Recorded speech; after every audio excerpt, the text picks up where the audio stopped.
सी के सीरीज में हम लोगों ने पिछली वीडियो में देखा था टर्नरी ऑपरेटर और उससे रिलेटेड कुछ प्रोग्राम्स। तो और भी प्रोग्राम्स आप बनाते जाएं और जहां भी जो प्रॉब्लम हो आप उसको मेरे साथ शेयर करिए, मेरे टेलीग्राम पर आप पोस्ट करिए, मैसेज कीजिए, मैं उसका सॉल्यूशन इमीडिएट भेज दूंगा।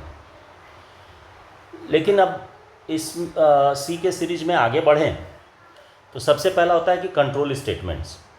ये कंट्रोल स्टेटमेंट्स क्या है, अब इस पर चलिए बात करेंगे।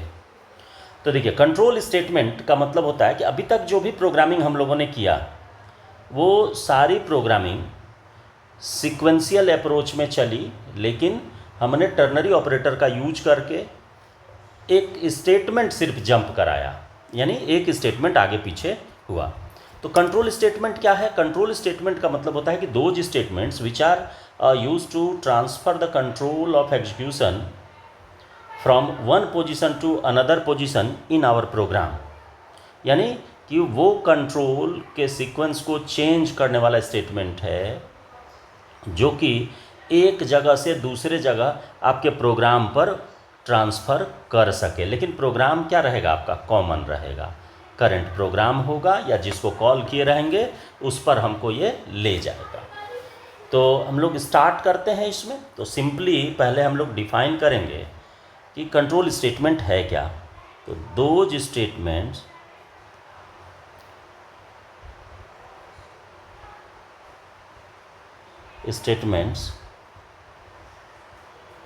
which are used to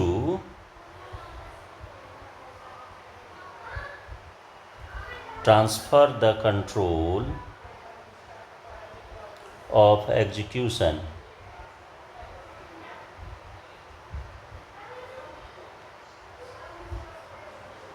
from one position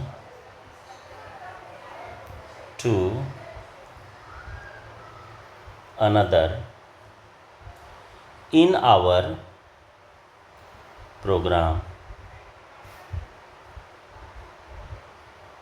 माने वो स्टेटमेंट जिसका यूज करके हम एक जगह से दूसरे जगह कंट्रोल को ट्रांसफ़र कर सकते हैं अपने प्रोग्राम में, तो उसको कहते हैं कंट्रोल स्टेटमेंट। तो सी में कंट्रोल स्टेटमेंट को यदि हम देखें तो ये 3 कैटेगरी अलग अलग बनती है। ऐसे नॉर्मली हम 4 बना सकते हैं। देखिए, in C language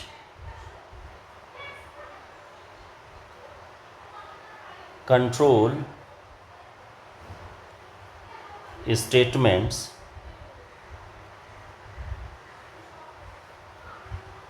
can be of following types। कौन कौन है? अब आइए इसको कैटेगराइज कर देते हैं। तो पहला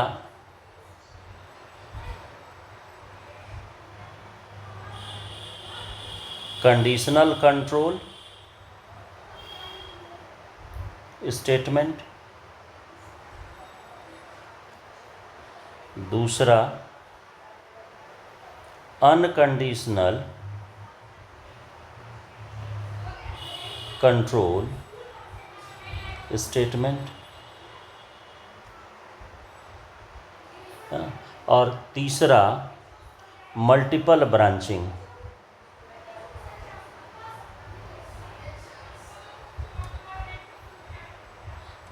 ब्रांचिंग स्टेटमेंट, और चौथा हो जाएगा आपको लूप स्टेटमेंट।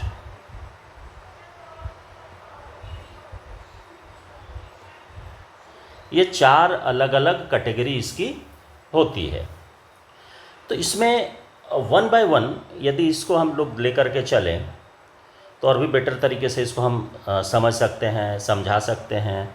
आपको इसका यूज पता चलेगा कि आखिर क्यों हम यूज करेंगे कंट्रोल स्टेटमेंट का। तो जैसे नॉर्मली अभी तक जो भी प्रोग्राम आप पढ़े वो सारा क्या था? सीक्वेंशियल प्रोग्रामिंग थी। मैंने आपको पिछले वाली वीडियो में भी बताया था कि सीक्वेंशियल प्रोग्रामिंग का मतलब हो गया कि वन लाइन आफ्टर अनदर आपको लिखना है और आपको जो एग्जीक्यूशन उसका चलेगा तो टॉप टू बॉटम के अप्रोच में चलेगा और लेफ़्ट टू राइट, ऊपर से नीचे की तरफ और आपको लेफ़्ट से राइट के तरफ एग्जीक्यूशन का प्रोसेस बाय डिफ़ॉल्ट यही होता है। लेकिन सारे प्रोग्राम में इसको यूज करना या इसका यूज करके किसी भी तरह के प्रोग्राम का एग्जीक्यूशन हम करा ले, ये पॉसिबल नहीं है।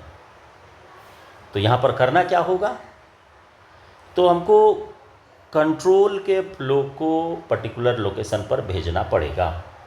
तो भेजेंगे कैसे, इसी को भेजने के लिए हम लोगों को जानना पड़ेगा इतने तरह के कंट्रोल स्टेटमेंट को, कि जो default top to bottom approach में चल रहा था उसको हम कैसे अल्टर कर सकते हैं, चेंज कर सकते हैं।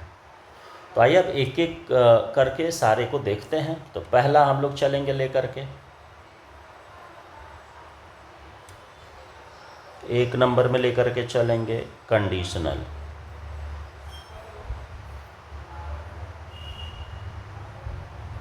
Conditional control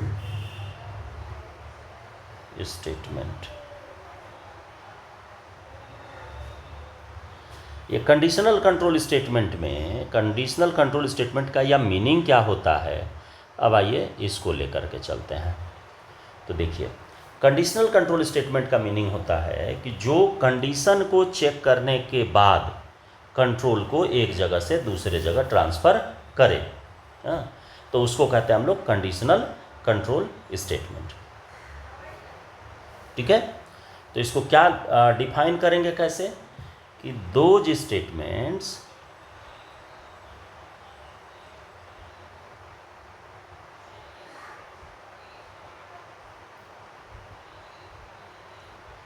which are used to transfer the control of execution. हाँ, यानी एक जगह से दूसरे जगह कंट्रोल को क्या करता है, ट्रांसफ़र करता है, एक जगह से दूसरे जगह भेजता है। हाँ, execution after checking the given condition.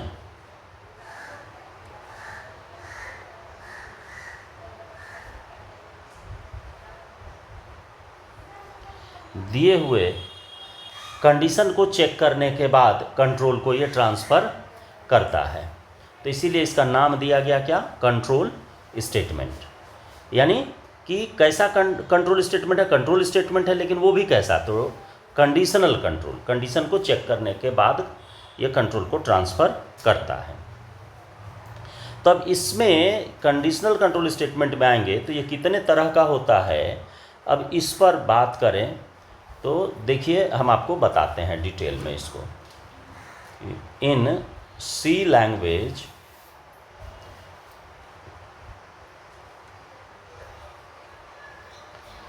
Conditional control statements are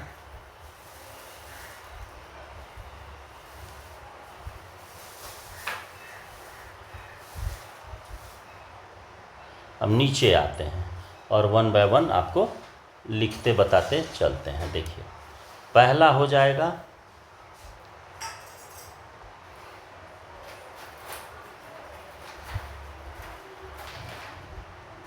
कौन, तो पहला होगा इफ, दूसरा हो जाएगा इफ और इल्स, तीसरा होगा इफ इल्स इफ, चौथा होगा नेस्टेड इफ, नेस्टेड इफ। ये चार तरह का फॉर्म है किसका, कंडीशनल कंट्रोल स्टेटमेंट का। तो वन बाय वन अब सारे को हम लोग देखेंगे कि आखिर ये करता क्या है। तो देखो, पहला जो है जिसको कि हम लोग इफ़ के नाम से जानते हैं, तो इफ़ को हम यदि डिफाइन करें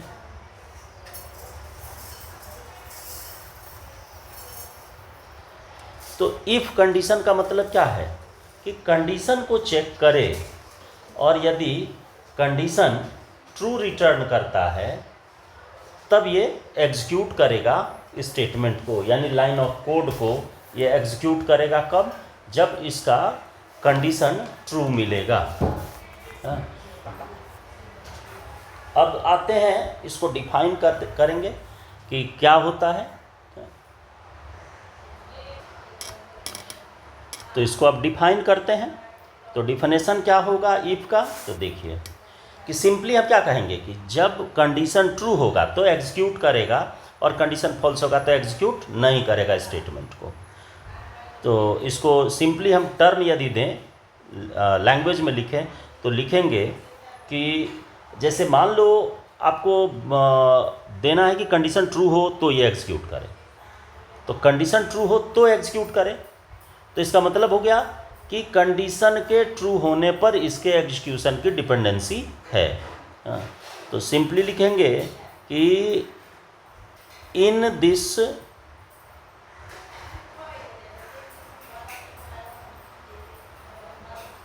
construct control at first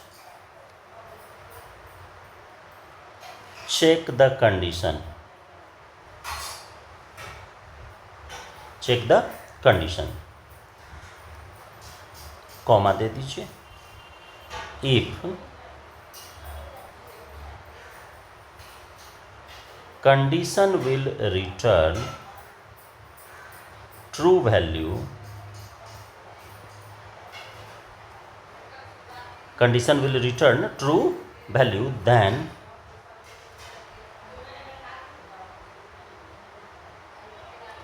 control will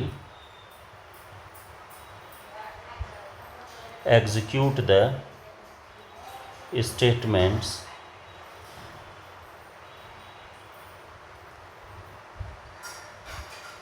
which are written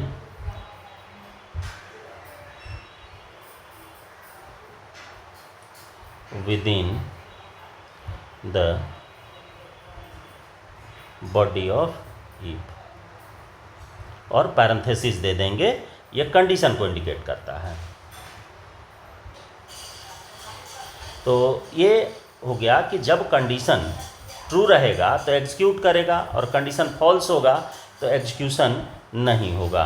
तो देखिए कैसे इसको अब हम लेकर के चलेंगे, इसका सिंटैक्स लिखिए।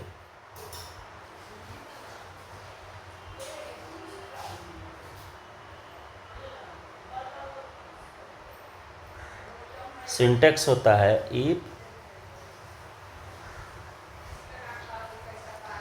कंडीशन, और यहाँ हो जाएगा स्टेटमेंट।